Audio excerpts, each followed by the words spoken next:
쪼개야겠네요.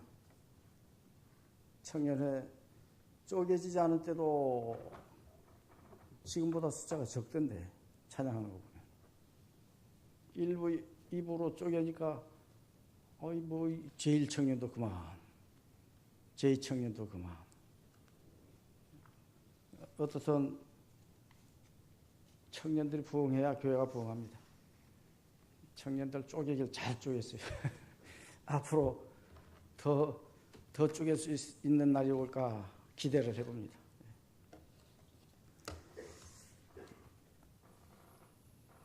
요셉 하면은 야곱의 11번째 아들이죠. 야곱이 12아들이 있습니다만 11번째 아들이 요셉입니다. 근데 요셉 하면은 정말 기가 막히게 예수님 모습하고 그렇게 닮은 데가 많아요. 요셉 이야기를 듣다 보면 예수님 이야기 듣는 것 같고, 예수님 이야기 하다 보면 요셉 이야기 하는 것 같은 그런 착각에 빠지기도 합니다. 보세요.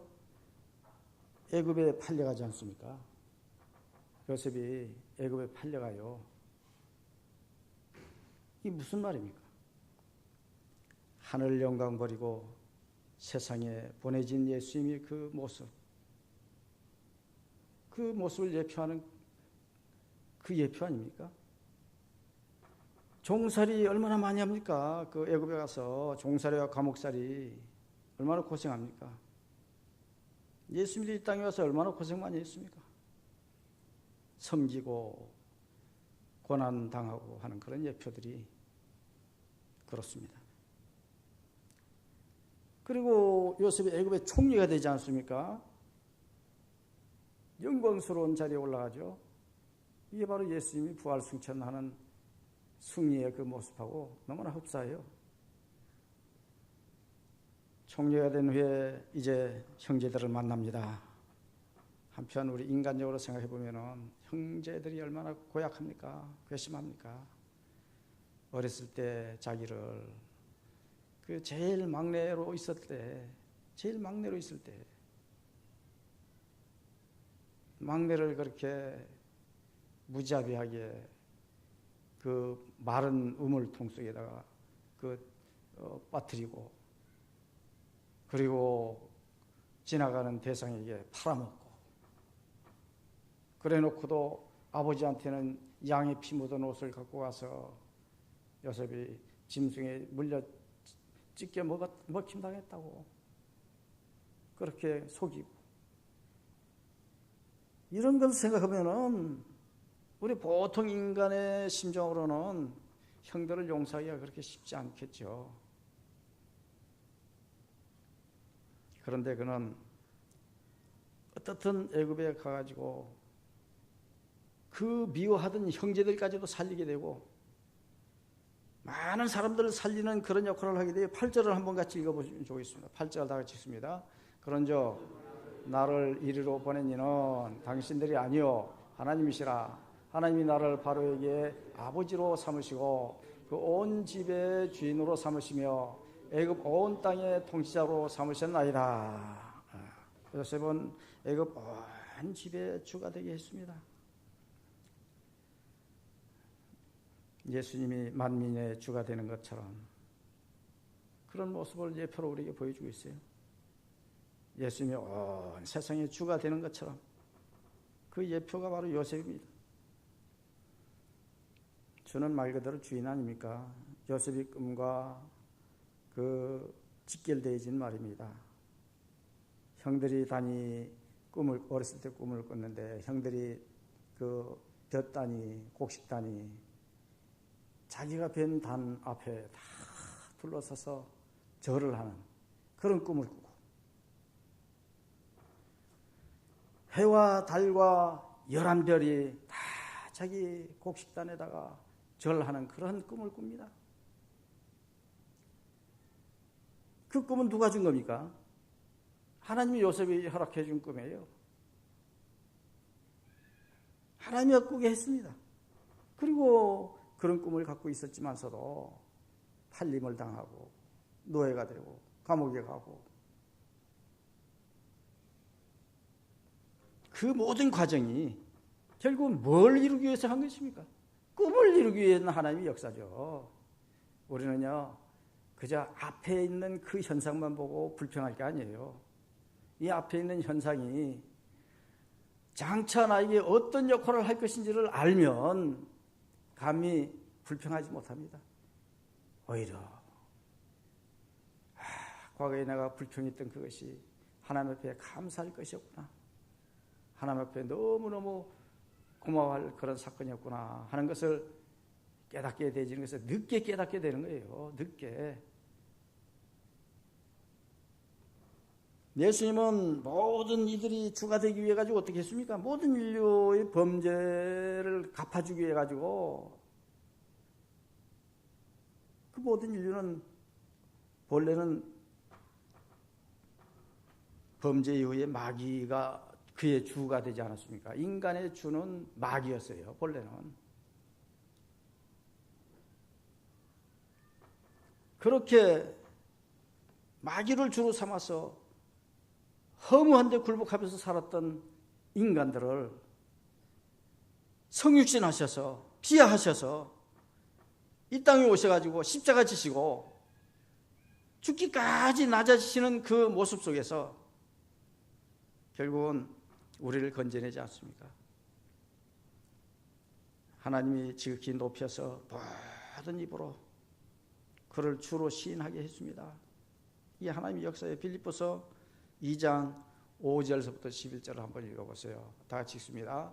너희 안에 이 마음을 품어라. 곧 그리스도 예수의 마음이니 그는 근본 하나님의 본체시나 하나님과 동등됨을 취할 것으로 여기지 아니하시고 오히려 자기를 비워 종의 형체를 가지사 사람들과 같이 되셨고 사람의 모양으로 나타나사 자기를 낮추시고 죽기까지 복종하셨으니 그 십자가에 죽으심이라. 이러므로 하나님이 그를 지극히 높여 모든 이름 위에 뛰어난 이름을 주사 하늘에 있는 자들과 땅에 있는 자들과 땅 아래 있는 자들로 모든 무릎을 예수의 이름을 꿇게 하시고 모든 입으로 예수 그리스도를 주라 시인하여 하나님 아버지께 영광을 돌리게 하셨느니라. 보세요. 모두가 주님께 주님이라고 하면서 영광을 돌리고 그 앞에 무릎을 꿇게 됐어요. 마치 요셉의 꿈에 모든 곡식단이 자기 곡식단에게 절을 하고 해와 달과 별이 자기 곡식단 앞에 절하는 그 형상과 너무나 흡사하지 않습니까? 요셉이 애굽에 팔린 이유는 만민의 주가 되기 위한 것이다 하는 것을 오늘 그 팔려가는 그 과정만 볼 것이 아니라, 팔려가서 고생하는 것만 볼 것이 아니라 고생 끝난 다음에 그가 한 그 마지막 길들을 봐야 합니다. 우리가 아이들을 낳고 키우면 그 아이들 말썽 부릴 때만 볼 것이 아니에요. 울고 짜증 부리고 이거 해줘 저거 해줘 하면 귀찮게 하는 그것만 볼 것이 아닙니다. 그런 애가 커서 앞으로 어떤 일을 하는지 하나님이 계획해 두고 있어요. 그 계획을 바라봐야 합니다. 그 놀라운 계획을 바라봐야 해요. 여러분들이 무슨 하루아침에 성인이 된 것처럼들 착각하기 쉬운데 하루아침에 여러분들이 성인 된 게 아니에요. 여러분들도 꼭 여러분이 자녀들처럼 찡찡대면서 콧물 눈물 흘리면서 오줌 싸고 똥 싸고 하면서 그렇게 해서 자라서 여러분들 오늘 성인이 돼서 이 자리에 앉아 있는 것이 아닙니까? 우리가 키우는 자녀들도 다 그래요. 다 그렇습니다. 그러니까 지금 당장에 나타나는 그 모습만 볼 것이 아니라 장차 그애가 자라나서 과연 예수님이 형상을 닮은 그런 모습이 되고 예수님이 형상을 닮은 일들을 하면서 살아갈 그 예표로서 자녀를 생각하고 여러분이 주신 하나님의 선물로 그렇게 생각을 해야 하는 거예요. 요셉이 애굽에 팔린 이유는 정말로 요셉 자신으로 볼 때는 아픈 일이고 아버지 어머니 입장에서도 아픈 일이에요. 그렇게 하나님이 요셉을 낮추고 고통을 주신 이유가 뭡니까? 하늘이 장차 어떤 사람들에게 큰 임무를 맡기려고 할 때는 반드시 먼저 그의 마음을 괴롭게 하고 그의 뼈를 수고롭게 하여 그의 몸을 굶주리고 궁핍하게 만들어 그가 행하고자 하는 바를 어렵게 한다. 이는 이 사람이 마음을 분발하게 하고 성질을 참게 하여 인내하게 하여 그가 할 수 없었던 일을 해낼 수 있게 하기 위함이다. 이게 누구 말인 줄 아십니까? 맹자 오자편에서 나오는 말입니다.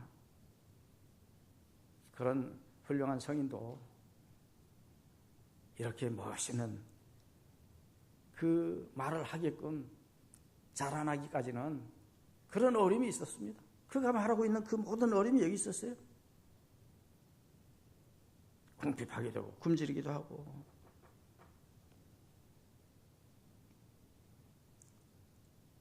참을성을 키워주고 그렇게 하면서 자라나서 결국은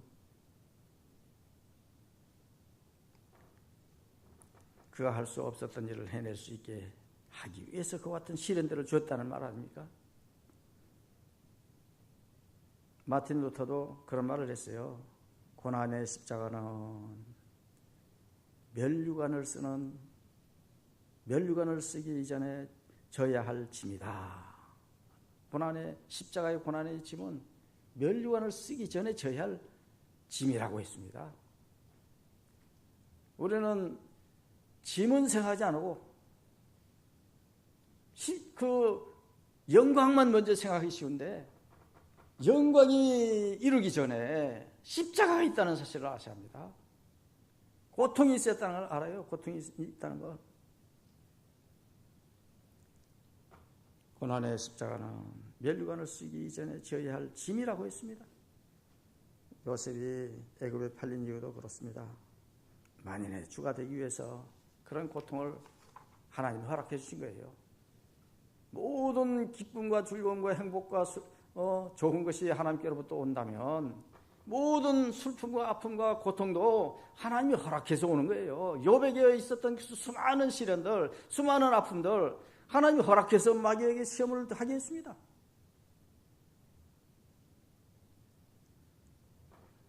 그리고 요셉은 생명을 구원해내기 위해서 그와 같은 짐을 진 거예요. 그와 같은 아픔을 가진 것입니다. 마치 예수님이 생명을 구원하시기 위해서 죽어가는 생명 구원하기 위해서 십자가를 진 것처럼 요셉에게도 그랬어요.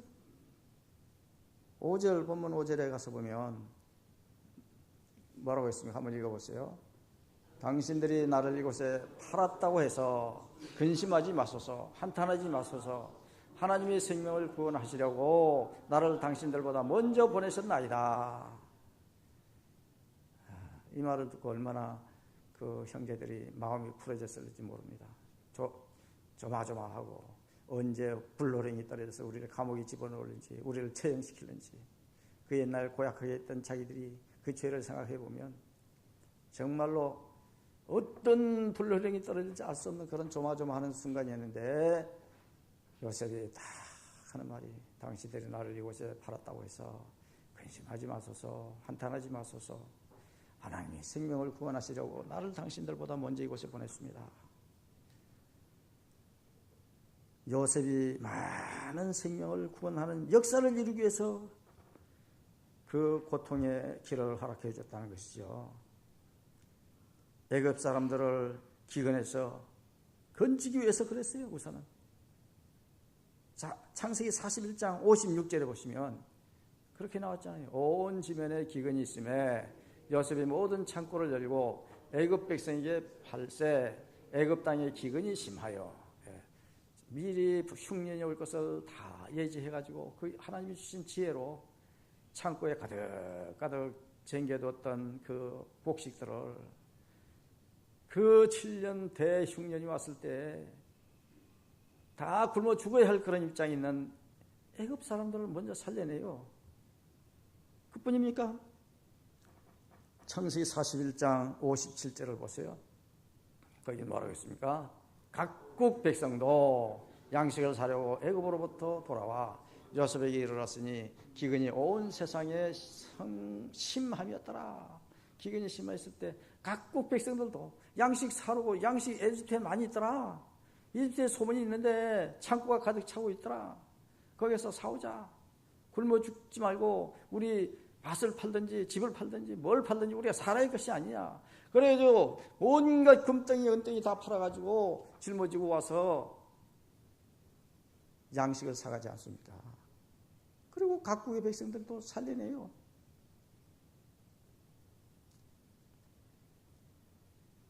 그뿐 아닙니다. 더 좋은 것은 창세기 45장 7절에 보시면 보세요. 하나님이 큰 구원으로 당신들의 생명을 보존하고 당신들의 후손을 세상에 두시려고 나를 당신들보다 먼저 보내셨나니 하나님이 큰 구원을 당신들의 생명을 보존하고 이 바로 요셉의 가족들, 요셉의 친척들, 요셉의 형제 자매들 그들을 살리기 위해서 자기를 먼저 여기 보냈다는 거예요. 자기 가족 모두의 생명을 구원합니다. 얼마나 많은 생명들을 구원했습니까? 이집트 사람들, 주변 각국의 모든 사람들, 자기 민족들. 결국은요, 하나님의 큰 구원으로 당신들의 생명을 보존하시고 그렇지 않습니까? 하나님의 큰 구원으로. 네. 요셉이 한 일 같지만은 요셉이 했다고 하지 않고 하나님이 한 큰 구원이라고, 하나님이 이루신 큰 구원이라고 그렇게 고백하고 있는 것을 볼 수가 있습니다. 예수님이 그렇습니다. 예수님이 오심을 결국은 생명을 구원하기 위해서 오신 거 아니겠습니까? 요한복음 6장 51절에 뭐라고 했습니까? 요한복음 6장 51절 나는 하늘에서 내려온 살아있는 떡이니 사람이 이 떡을 먹으면 영생하리라. 내가 줄 떡은 곧 세상의 생명을 위한 내 살이니라 하시니라. 예. 생명의 떡을 주시지 않습니까? 우리 영을 살리는 생명의 떡. 요셉이 육을 살리는 육신의 떡을 줬다면 예수님은 생명을 살리는 생명의 떡을 준 거예요. 그리고 요한복음 10장 10절에는 뭐라고 했습니까? 다 같이 읽습니다. 도둑이 오는 것은 도둑질하고 죽이고 멸망시키려는 것뿐이요 내가 온 것은 양으로 생명을 얻게 하고 더 풍성하게 얻게 하려 하는 것이라. 예, 양으로 생명을 얻게 하기 위해서 왔다. 양이 누굽니까? 택한 백성들, 그를 쫓는, 그를 주로 섬기는 모든 무리들, 모든 인류들, 양으로 생명을 풍성히 얻게 하기 위해서 왔다는 것입니다. 예수님이 마가복음 10장 45절에도 그런 말씀을 합니다. 다 같이 한번 읽어보세요. 인자가 온 것은 섬김을 받으려 함이 아니라 도리어 섬기려 하고 자기 목숨을 많은 사람이 대속물로 주려 함이라. 주님이 목숨을 대속물로 주기 위해서 왔다는 거예요. 그래서 십자가에서 죽어진 거 아닙니까? 요셉의 애굽에 팔린 이유는 생명을 구원하기 위하였습니다. 예수님이 십자가에 달린 것도 그 십자가 짐을 진 것도 우리를 살리기 위한 거예요. 오직 예수님만이 우리의 생명을 구원하십니다. 하나님은 독생자 예수가 당신을 위해 죽은 바로 그곳에서 당신을 살리신다. 그곳으로 가라. 찌지 말고 그곳에서 예수의 십자가를 붙들라. 그곳에서 죽음에서 살아나는 구원의 역사가 일어나게 된다. 이게 하인니 림네라고 하는 사람이 쓴 말입니다. 하인니 림너.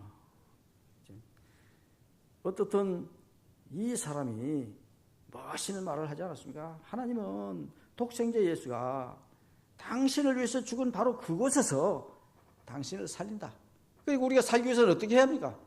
예수님이 죽은 그곳에 가야 하는 거예요. 그곳에 있어야 하는 거예요. 그곳에 같이 매달려야 하는 것입니다. 같이 죽어져야 하는 거예요. 그곳으로 가라. 주지 말고 그곳에서 예수의 십자가를 붙들라. 그곳에서 죽음에서 살아나는 구원의 역사가 일어난다. 주님과 함께 우리가 죽어져야 온전히 주님과 함께 사라지게 되는 것입니다. 주님이 십자가에 피 흘리는 그 피 흘림 속에서 우리 더러운 피가 흘려지고 우리가 죽어지고 그래서 거듭나서 새롭게 살아나야 부활 생명을 우리도 누리게 되어지는 거죠.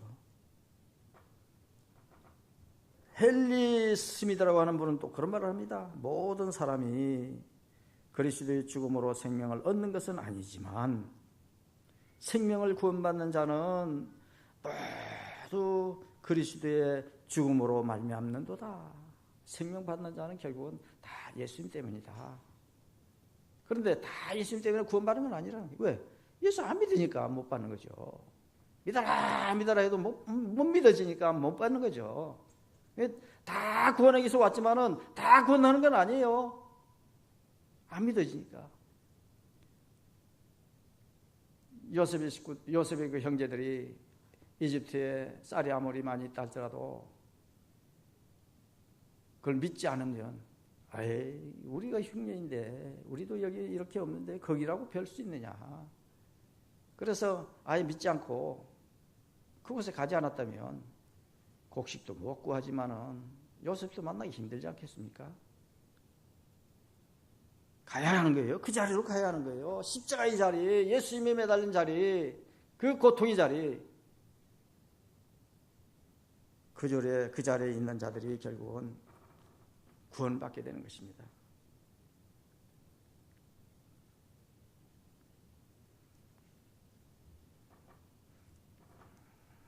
아이들이 자라남에도 요셉과 같은 시련이 있고 수없이 많은 어려움들이 있습니다.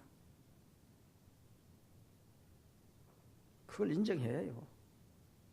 우리 아이들은 앞에는 늘 탄탄대로만 있으리라 천만의 말씀입니다. 세상은 그렇게 놔두지 않습니다. 아무리 금수저로 태어나고 아무리 그보다 더 수저로 태어난다 해도 세상은 거친 세상이에요. 세상은요 우리 자녀들을 그냥 편안하게 놔두지 않습니다. 여러분들 우리나라의 성범죄가 얼마나 심한 줄 아십니까?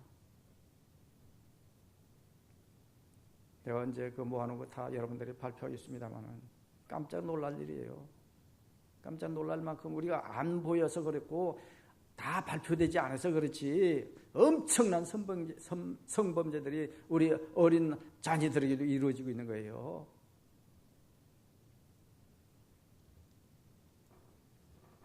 세상이 그렇게 놔두지 않습니다. 가만히 놔두지 않아요. 고이 잘 자라나도록 그렇게 호하면서 그렇게 받들어주지 않습니다. 요셉이 애굽에 팔려가지고 수많은 고통을 당했던 것처럼 우리 자녀들도 세상은 그렇게 고통을 줘요. 그래도 그 고통을 이겨내는 자들에게 생명을 구하는 자들이 되는 거예요. 다른 사람들이 생명을 이렇게 세워주는 그런 좋은 역할을 하는 사람들이 될 수가 있는 것입니다. 자기가 이겨내지 못하면 남을 어떻게 이겨내게 하겠습니까? 자기가 승리하지 못하고 어떻게 남을 승리하게 하겠습니까? 결국은 우리 자녀들이 어려움 속에서도 눈보라 속에서 이겨내가지고 봄이 돼서 꽃을 피우듯이 그렇게 꽃을 피우려고 하면 수많은 눈보라와 비바람을 맞아야 하는 거예요. 그러니까 그런 것을 우리는 당연시 받아줘야 합니다. 그걸 원망하고 불평하고 내 아들만 그렇고 내 자녀만 그러는 줄 알고 그러지 마세요. 모든 세상의 자녀들이 다 그런 고통을 당하고 자라나고 있는 거예요. 이겨내게 해야 합니다. 이겨낼 수 있다는 확신을 심어줘야 합니다. 주님이 십자가상에 달려서 죽었지만은 살아났지 않느냐, 부활했지 않느냐, 승천했지 않느냐. 너희들도 십자가에 달리는 것처럼 아픔이 있고 고통이 있고 힘든다 할지라도 반드시 승리할 날이 있다. 그렇게 이제 확신을 심어주고 꿈을 갖게 해줘야죠. 요셉이 꿈을 연걸었듯이 그렇게 해야 합니다. 요셉은 그 다음에 후손을 세상에 두시려 했다고 하는 말씀을 하고 있어요. 7절 보시면 7절 하반절에 가서 보면 그런 말을 하고 있습니다. 7절 그대로 읽어보세요. 하나님의 큰 구원으로 당신들의 생명을 보존하시고 당신들의 후손들을 세상에 두시라고 나를 당신들보다 먼저 보내셨나니. 여기 보시면 당신들의 후손을 세상에 두시라고 나를 당신들보다 먼저 보냈다고 했지 않습니까? 마치 예수님이 남은 자를 두시기 위해서 오신 주님처럼 교회를 세상에 남기시기 위해서 오신 주님이에요.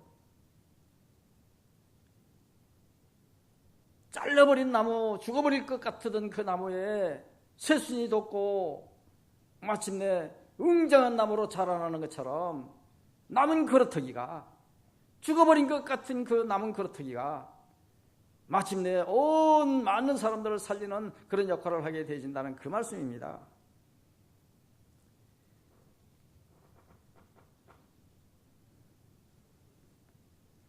여기에 후손으로 번역된 세르트라고 하는 이 단어는 남은 자를 뜻하는데, 남은 자의 의미는 하나님이 언약으로 인치신 자들을 남은 자라 그럽니다. 하나님이 인치신 자, 언약으로 인친 사람입니다. 어떤 환난 중에도 멸망치 않도록 하나님이 지키시는 자들이에요. 교회의 뜻을 뜻합니다. 교회를 뜻합니다. 너희가 교회 아니냐? 너희들이 교회다. 남겨진 교회, 그루터기 교회. 다 망할지라도 너희들만은 망할 수 없고, 다 죽을지라도 너희들만은 죽을 수가 없고, 너희들 그루터기로 남겨놓아라. 하나님은 교회를 통해서 구원의 역사를 이루어 가십니다. 요셉이 애굽에 팔려서 그 애굽을 통해, 요셉을 통해 가지고 많은 사람들을 살려내는 것처럼 그렇게 합니다. 예수님은 세상에 교회를 두시고 구원을 이루셨어요. 교회와 주의 종에게 천국 열쇠를 주셨지 않습니까? 마태복음 16장 18절 19절을 보세요. 또 내가 내게 이르노니 너는 베드로라. 내가 이 반석 위에 내 교회를 세우리니 음부의 권세가 이기지 못하리라. 내가 천국 열쇠를 내게 주리니 너가 땅에서 무엇이든지 매면 하늘에서도 매일 것이요 내가 땅에서도 무엇이든지 풀면 하늘에서도 풀리리라 하시고. 그렇습니다. 뿐만 아닙니다. 예비된 구원을 주시기 위해서 하나님의 능력으로 우리를 보호하십니다. 내 말이 아닙니다. 베드로전서 1장 5절 말씀이에요. 다 같이 읽어보세요. 너희는 말세에 나타내기를 예비하신 구원을 얻기 위하여 믿음으로 말미암아 하나님의 능력으로 보호하심을 받았느니라. 보호하심을 받았다고 했습니다. 요셉이 애굽에서 팔렸지만 보호하심을 받았던 것처럼 오늘날 이 땅 위에 있는 수많은 그루터기 교회들이 결국은 보호함을 받고 있습니다. 하나님은 구원의 유일한 통로인 교회를 어떤 상황에서도 붙드세요. 요한복음 13장 1절을 보세요. 다 같이 읽습니다. 6월절 전에 예수께서 자기가 세상을 떠나 아버지께로 돌아가실 때가 이런 줄 아시고 세상에 있는 자기 사람들을 사랑하시되 끝까지 사랑하시니라. 네, 끝까지 사랑하시니라.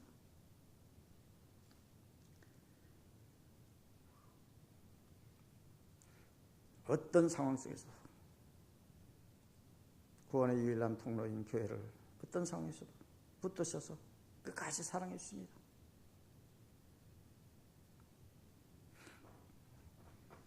사무엘 존슨이라는 분이 그런 말을 했습니다. 교회는 하나님께서 다스리시며 보호하시는 곳이며 진리를 기둥과 토로 삼은 유일한 구원의 통로다. 참 멋진 말이에요. 교회는 하나님께서 다스리시며 보호하시는 곳이시고 진리를 기둥과 터로 삼은 유일한 구원의 통로, 유일한 구원의 통로라고 했습니다. 교회가 유일한 구원의 통로라고 했습니다. 사무엘 존슨이. 요한 웨슬레는 뭐라고 했습니까? 교회가 망하면 구원받을 사람은 없어진다.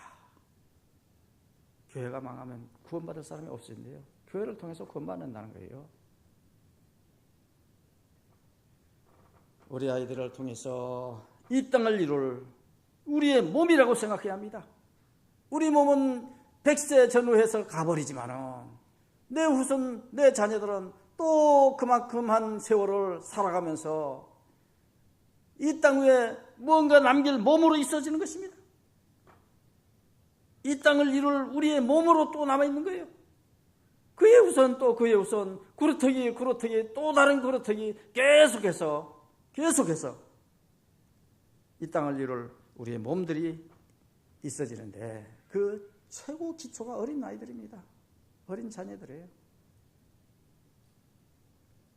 그렇기 때문에 우리 아이들을 통해서 이 땅에 이루어질 우리 몸을 우리는 소중히 생각하고 그들이 역할을 감당할 수 있도록 여러분들이 잘 붙들어줘야 합니다.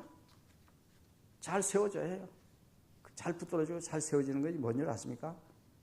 그게 이제 제가 오늘 그 고은 목사 시 한 편을 또 읽으면서 그 이야기를 여러분들에게 들려드리고 싶습니다. 어린아이라는 제목으로.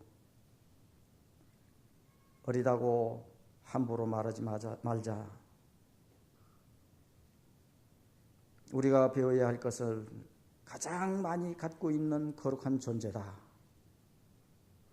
어리다고 다 해주지 말자. 스스로 체험할 배움의 기회를 빼앗고 있다. 어리다고 내버려 두지 말자. 장성한 후 무책임한 자 되어 험한 세상에서 생존하기 어렵다.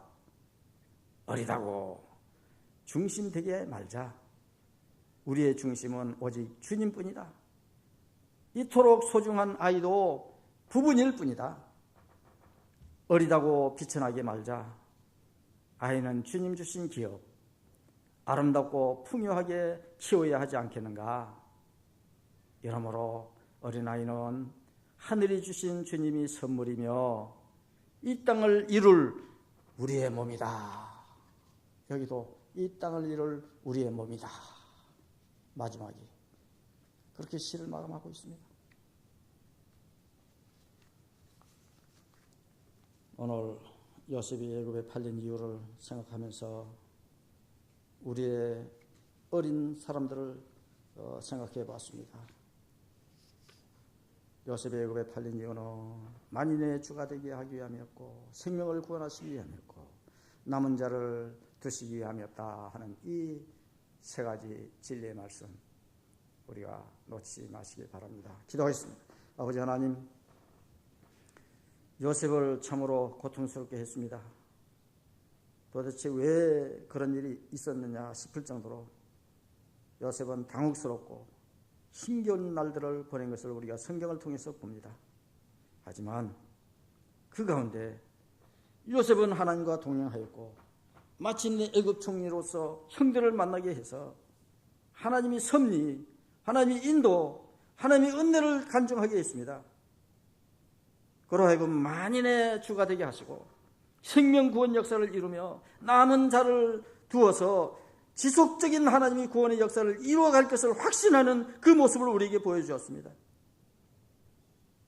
그러기에 요셉과 같은 어떤 상황 가운데서도 우리 자녀들이 하나님과 동행하며 선하신 하나님의 섭리를 확신하고 승리의 삶을 살아갈 수 있도록 우리 또한 그 어린 심령들을 잘 바라볼 수 있게 해주십시오.